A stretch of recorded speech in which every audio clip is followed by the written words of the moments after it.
আজ আমি বাংলাদেশের ইতিহাসের সবচেয়ে বিপজ্জনক শব্দটা ভাঙ্গা ফেলবো। একটা শব্দ যেটা আমাদের 50 বছর ধরে বাইন্ধে রাখছে, একটা শব্দ যার ভেতরে ভারতের ধর্মীয় ব্যাকরণ লুকানো আছে, একটা শব্দ যা আপনি প্রত্যেক দিন বলেন কিন্তু বোঝেন না এই শব্দটা আপনাকে স্বাধীন না, আধ্যাত্মিকভাবে পরাধীন করে রাখছে। এই শব্দটা হইল মুক্তিযুদ্ধ। হ্যাঁ, আজ আমি বলবো এই নামটাই বাংলাদেশের সবচেয়ে বড় ভাষাগত প্রতারণা। প্রস্তুত থাকেন, কারণ আজকের এপিসোডে শুধু ইতিহাস না, আপনার পরিচয়ের মাটি নড়ে যাবে।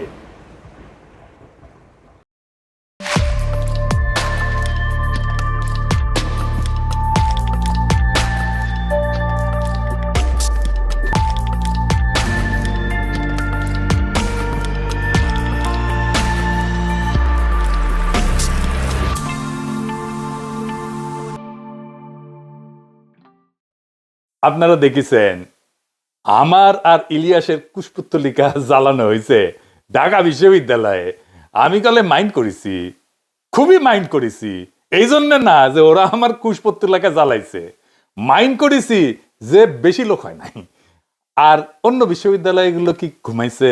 ওরা কুশপুত্তলিকা দাহ করতে পারলো না, ওরা এই কাম করলো না কে?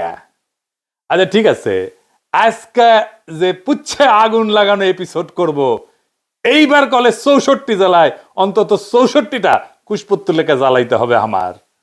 পুচ্ছে আগুন লেগে দেব বাকশালী ইন্ডিয়া আর বাঙ্গু সুশীল আর ইন্ডিয়ার নব্য লেসপেন্সার বিএনপির কিনিয়া মুক্তিযুদ্ধ নিয়ে, যেটা আগেই কইছি। আপনারা জানেন আমি এইটারে মুক্তিযুদ্ধ বলি না। এইটারে মুক্তিযুদ্ধ কেন বলা উচিত না সেটা নিয়ে আজকের আলাপ। এই আজকের এপিসোডে আমরা দেখাইব যে মুক্তিযুদ্ধ শব্দ দিয়া আমাদের পুরা জাতিকে 50 বছর ধরে মানসিকভাবে বাইন্ধে রাখা হয়েছে।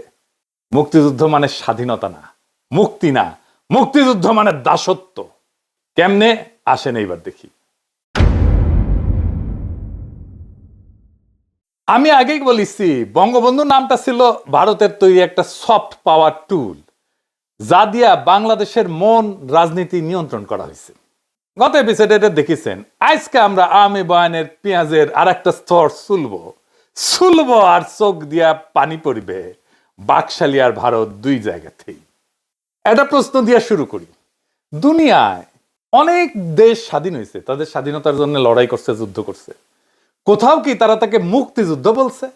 আমেরিকা বলছে, আলজেরিয়া বলছে, ভিয়েতনাম বলছে, ইন্দোনেশিয়া বলছে, কিউবা বলছে, আয়ারল্যান্ড বলছে। একটাও দেশ তাদের স্বাধীনতার যুদ্ধকে মুক্তির যুদ্ধ বলেনি। কোথাও না, ইতিহাসে নাই, রাষ্ট্রতত্ত্বে নাই, রাজনীতিতে নাই। কারণ তারা জানে রাষ্ট্রের স্বাধীনতা একটা রাজনৈতিক ঘটনা, আর মুক্তি এটা আধ্যাত্মিক ঘটনা। দুইটা শব্দ কখনোই এক হয় না। লিবারেশন ওয়ার বলা হয়েছে, কিন্তু লিবারেশন হইতেছে রাজনৈতিক শব্দ, আধ্যাত্মিক শব্দ না। মুক্তি একটা আধ্যাত্মিক শব্দ। তাহলে কেন মুক্তিযুদ্ধ এই আধ্যাত্মিক শব্দ দিয়া আমাদের স্বাধীনতার যুদ্ধকে সংজ্ঞায়িত করা হইল? কেন? খ্রিস্ট ধর্মে মুক্তিরে বলে স্যালভেশন, লিবারেশন না। হিন্দু ধর্মে এটারই বলে মুক্তি বা মোক্ষ, ইসলামে বলে নাজাত। আমরা পরে দেখব কেন স্বাধীনতা সংগ্রাম আর যুদ্ধকে মুক্তিযুদ্ধই বলা হইল। আগে দেখি মুক্তি শব্দটা আসলে কি। মুক্তি শব্দটা আসে সংস্কৃত মুচ ধাতু থেকে, অর্থাৎ বন্ধন মুক্ত হওয়া, জন্ম মৃত্যুর চক্র ভাঙা, মোক্ষ লাভ করা। এটা আত্মার পরম অবস্থা। হিন্দু ধর্মে মুক্তি মানে মোক্ষ, বৌদ্ধ ধর্মে মুক্তি মানে নির্বাণ, জৈন ধর্মে মুক্তি মানে কর্মবন্ধন ছিন্নকরণ। এগুলো কি রাষ্ট্রের স্বাধীনতা? না, এগুলো আত্মার যাত্রা, ধর্মের পরিত্রাণ। আর বাঙালি মুসলমান সমাজে মুক্তি শব্দের জায়গায় দাঁড়ায় আরবি শব্দ নাজাত। এটাও আধ্যাত্মিক মুক্তি, পরকালীন পরিত্রাণ। অর্থাৎ মুক্তি শব্দের দুই পাশেই ধর্মতত্ত্ব, এক পাশে মোক্ষ আর এক পাশে নাজাত। তাইলে মুক্তিযুদ্ধ শব্দটা আমাদের মাথায় কেমনে ঢুকলো, কে ঢুকাইলো, কেন ঢুকাইলো? স্বাধীনতা যুদ্ধকে মুক্তিযুদ্ধ বলা এটা কোনো নির্দোষ আবেগ না। এটা ছিল এক ধরনের ভাষাগত ইঞ্জিনিয়ারিং, যার উদ্দেশ্য ছিল আমাদের স্বাধীনতার অর্থটাই বদলায় দেওয়া, এমন ভাবে বদলায় দেওয়া যাতে সেটা ভারতের তৈরি ন্যারেটিভের ভেতরে পড়ে। মুক্তিযুদ্ধ শব্দটা প্রথম ব্যবহার করা হয় স্বাধীনতার ঘোষণাপত্রে। কে লিখে দিছিল? General Jacob, Indian general. দেখে দিছিল কে? আর এক ইন্ডিয়ান উকিল।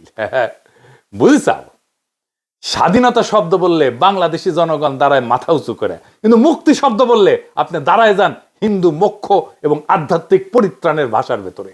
এখন বলেন তো, এই মুক্তি শব্দকে স্বাধীনতার জায়গায় বসাইলে কি হয়? যেটা হয় সেটা হইতেছে ধর্ম ভাষা রাজনৈতিক ভাষায় রূপান্তরিত হয়। ছিল ধর্ম ভাষা, হইয়া দাঁড়ায় রাজনৈতিক ভাষা, আর তার ফল হয় ভীষণ। যখন একটা পবিত্র আধ্যাত্মিক শব্দকে রাজনৈতিক স্লোগানে পরিণত করা হয়, তখন এই শব্দটার অর্থ ক্ষয় হয়ে যায়, ধর্মতত্ত্ব দুর্বল হয়ে যায় এবং রাজনৈতিক তত্ত্বও ধর্মতত্ত্বের অধীন হইয়া যায়। জাতির চিন্তা বিভ্রান্ত হয়। লিঙ্গুইস্টিক থিওরিতে কে বলা হয় সেমান্টিক করাপশন, অর্থাৎ শব্দের অর্থের পবিত্রতা ক্ষয় হয়ে যাওয়া। এই সেমান্টিক করাপশন বা শব্দের অর্থের দূষণ, এই কথাটা আরো গভীরভাবে উদাহরণ দিয়ে বুঝানি।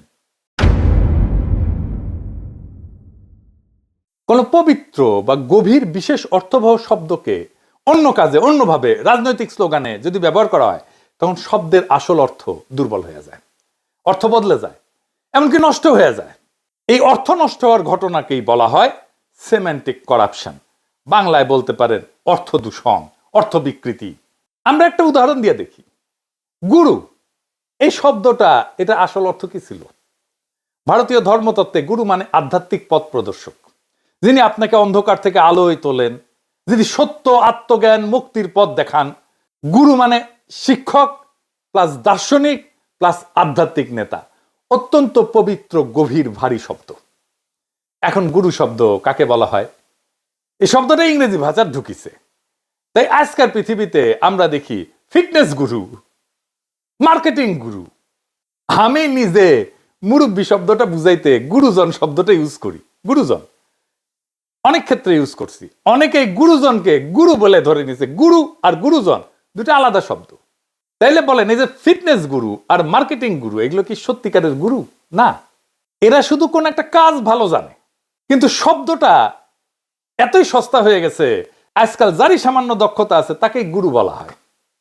উত্তম কুমারকে গুরু বলা হইতো। উত্তম কুমার কি গুরু? উত্তম কুমারের সিনেমাতে এরকম অনেক দৃশ্য আছে, দেখবেন উত্তম কুমার গান গাইতেছে আর গুরু গুরু বলে চিৎকার দিতেছে।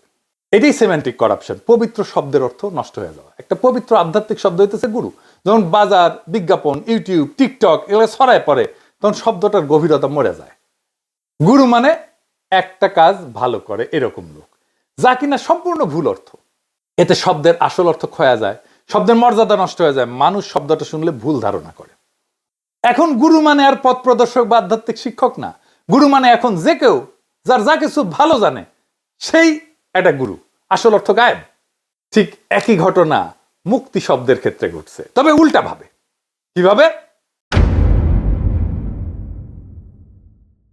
সমস্যাটা আসলে কোথায় দেখেন। মুক্তি এই শব্দটা সাধারণ শব্দ না।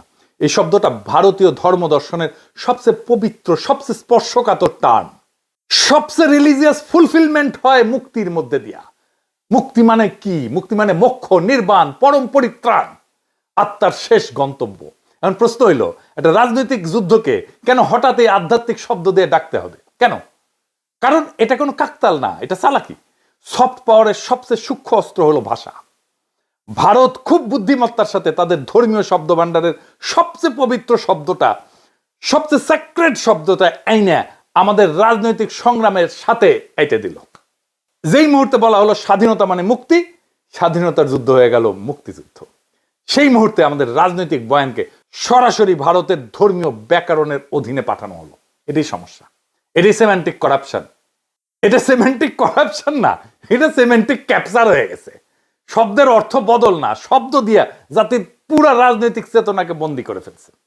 ধরেন গুরু শব্দটা যদি সস্তা টাইটেল হয়ে যায় তো খুব একটা ক্ষতি নাই, কিন্তু মুক্তি শব্দের ক্ষেত্রে ক্ষতি অনেক। এখানে শুধু শব্দের মর্যাদা নষ্ট হয়নি, আমাদের জাতীয় পরিচয়কে ভারতীয় ধর্মতত্ত্বের অধীনস্থ করা হয়েছে। কারণ মুক্তি মানে মোক্ষ, মুক্তি মানে ভারতীয় আধ্যাত্মিকতার হৃদয়, যেখানে আত্মা বাঁচে, কর্মফল ভাঙে, জন্ম মৃত্যুর চক্র থেকে একজন মানুষ মুক্তি পায়। এখন ভাবেন, এই শব্দে যদি আমাদের স্বাধীনতার ইতিহাস লেখা হয়, তাহলে স্বাধীনতার মালিকানা কার হাতে যায়? আমাদের হাতে থাকে না ভারতীয় ধর্মতত্ত্বের হাতে থাকে? আমাদের তো থাকে না। কারণ মুক্তির ধারণা তো আমাদের না, তাদের ধারণা। শব্দের শিকড়ই তো তাদের, সুতরাং ন্যারেটিভও তাদের হয়ে যায়। এটাই তো উদ্দেশ্য ছিল, আমাদের রাজনৈতিক জন্মকথাকে তাদের ধর্মীয় কল্পনার ভেতরে বন্দী করা। তাই আমি পরিষ্কার বলছি, মুক্তি স্বাধীনতার শব্দ না, মুক্তি ভারতীয় ধর্মতত্ত্বের শব্দ। এই শব্দ দিয়া আমাদের ইতিহাস লেখা মানে স্বাধীনতা না, সাংস্কৃতিক অধীনতার ইতিহাস লেখা। এইবার আসেন বুঝে দেখি কেন এটা বিপজ্জনক, মুক্তি এবং স্বাধীনতাকে মিশায় দেওয়া। এর আসল বিপদটা কোথায়?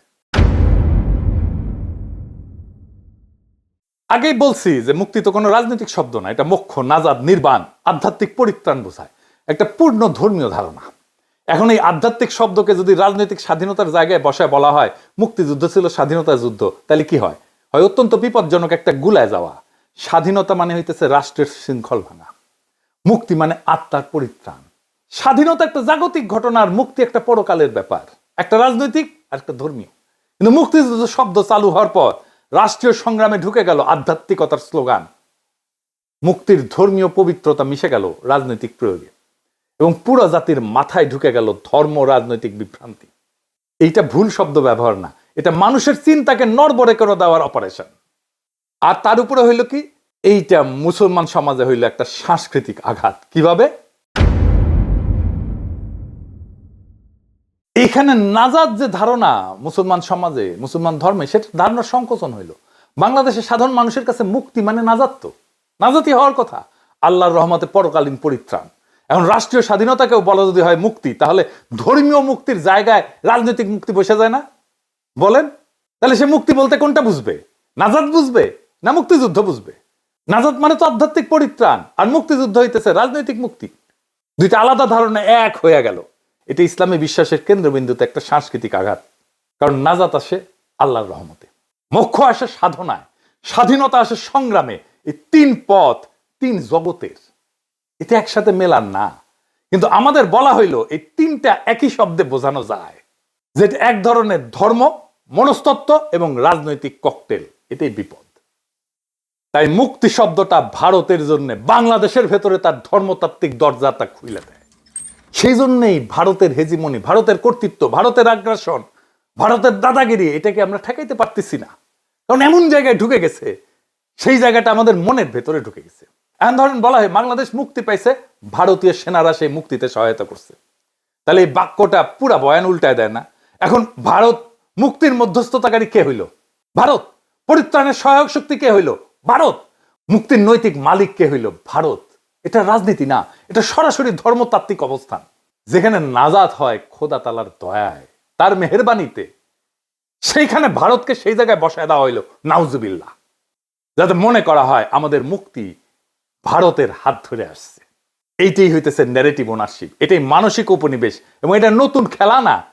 এর আগে এপিসোডেও দেখাইছি বঙ্গবন্ধু ছিল ভারতের তৈরি সফট পাওয়ারের ব্র্যান্ড। আজ দেখছেন মুক্তিযুদ্ধ শব্দটা সেই একই প্রকল্পের অন্য হাতল। এক হাতে নেতৃত্বের গল্প দখল, আর এক হাতে স্বাধীনতার গল্প দখল। একই নকশা, একই কৌশল, একই স্ক্রিপ্ট রাইটার। আর একটা মজার জিনিস আছে, আসেন সেটা আবার বুঝে দেখি। আমাদের কি শেখানো হইল? মুক্তিযুদ্ধের চেতনা হইতেছে বাঙালি জাতীয়তাবাদ, ধর্ম নিরপেক্ষতা, তাই না? কিন্তু এই যে মুক্তি শব্দটা কি ধর্ম নিরপেক্ষ? তা তো না, এটা তো ধর্মীয় শব্দ, মোক্ষ, নির্বাণ, নাজাতের শব্দ, শতভাগ ধর্মীয় শব্দ। এবং এটা শিকড় ভারতীয় হিন্দু সভ্যতার ভিতরে, এটা শিকড়, এটা শিকড় ভারতীয় ধর্ম বিশ্বে। অর্থাৎ আমাদের বলা হলো ধর্ম নিরপেক্ষতা, কিন্তু সেই ধর্ম নিরপেক্ষতা দাঁড় করানো হইল হিন্দু ধর্মীয় শব্দ ভান্ডারের মধ্যে। তার মানে এই যে ধর্ম নিরপেক্ষতার দাবি, এটা ভারতীয় সভ্যতার আধ্যাত্মিক ভাষা, একটা ককটেল, যেখানে ধর্ম নিরপেক্ষতা দাঁড়ায় আছে ধর্ম সভ্যতার উপরে। ফল, আপনি ভাবতেছেন আপনি ধর্ম নিরপেক্ষ, কিন্তু আসলে দাঁড়ায় আছেন ভারতীয় ধর্ম সভ্যতার ব্যাকরণে। এটাই ভাষাগত ফাঁদ, এটাই কালচারাল ইনফিল্ট্রেশন। এই জন্যেই আমাদের জাতীয় পরিচয়, আইডেন্টিটি, এটা ভারতীয় ধর্মকল্পনায় বন্দী হয়ে আছে। এর মধ্যে থেকে বাইর হইতে পারতেছি না আমরা কোনোভাবে। নেতৃত্বের নাম অন্যের দেওয়া, স্বাধীনতার গল্প অন্যের ধর্মতত্ত্বে লেখা, এবং ধর্ম নিরপেক্ষতার ধারণা দাঁড়ায় থাকে ভারতীয় আধ্যাত্মিক শব্দ ভান্ডারের মধ্যে। তখন রাষ্ট্র স্বাধীন হইলেও পরিচয় আর স্বাধীন থাকে না। এটাই ন্যারেটিভ ডিপেন্ডেন্সি। আমাদের ন্যারেটিভ পুরা ভারত নির্ভর সব জায়গায়, এবং আলটিমেটলি যায় দেখবেন এটা ভারতীয় ধর্মতত্ত্বের মধ্যে এসে ঢুকছে। শরীর স্বাধীন, চিন্তা পরাধীন। রাষ্ট্র সার্বভৌম, গল্পের কলম আবার অন্যের হাতে। এই কাঠামো না ভাঙলে প্রকৃত স্বাধীনতা অসম্ভব। আমরা যুদ্ধ করছি স্বাধীনতার জন্য, কিন্তু ইতিহাস লেখা হয়েছে মুক্তির ভাষায়। 1971 সালে আমরা বাংলাদেশ রাষ্ট্র পাইছি, কিন্তু সেটা মুক্তি না, রাষ্ট্রের জন্ম, রাজনৈতিক সার্বভৌমত্ব। মুক্তির অর্থ হইতেছে আধ্যাত্মিক পরিত্রাণ। মুক্তি শব্দটাকে রাজনীতি থেকে আলাদা করতে হবে। এই দুই জগৎকে এক করে বানানো হয়েছে। এইটা ভারতীয় ধর্ম সভ্যতার ন্যারেটিভ। আমরা লড়ছি স্বাধীনতার জন্য, কিন্তু আমাদের বলা হইলো আমরা পেয়েছি মুক্তি। আর সর্বনাশ, কি মজা! মজা না। এই একই শব্দ আমাদের আত্মবিশ্বাসকে ধ্বংস করে দেয়, আমাদের পরিচয় অন্যের হাতে তুলে দেয়, আমাদের ইতিহাসকে অন্যের ধর্মীয় ফিল্টারে রঙিন করে দেখায়। স্বাধীনতা আমরা পাইছি পাকিস্তানের হাত থেকে, কিন্তু মুক্তির ভাষা আমাদের বেঁধে রাখছে ভারতের হাতে।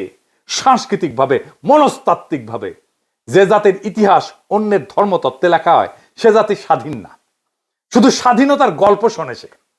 এই ভাষার শৃঙ্খল ভাঙাই আমাদের প্রকৃত স্বাধীনতার শুরু। একটা জাতিকে অধীন করতে তার ভূমি লাগে না, তার ভাষা দখল করলেই হয়, তার যুদ্ধের নাম বদলাইলেই হয়, তার ইতিহাসকে অন্যের ধর্মে অনুবাদ করলেই হয়। 1971 আমরা পাকিস্তানকে হারাইছি। এখন সময় ভারতীয় সভ্যতার এই ভাষাগত শৃঙ্খল ভাঙার। এটাই নতুন স্বাধীনতা। মুক্তিযুদ্ধের শব্দটাকে ভাঙতে হবে, মুক্তিযুদ্ধের এই শব্দের শৃঙ্খল ভাঙতে হবে, তাহলেই আমাদের স্বাধীনতা সত্য হবে। ইনকিলাব জিন্দাবাদ।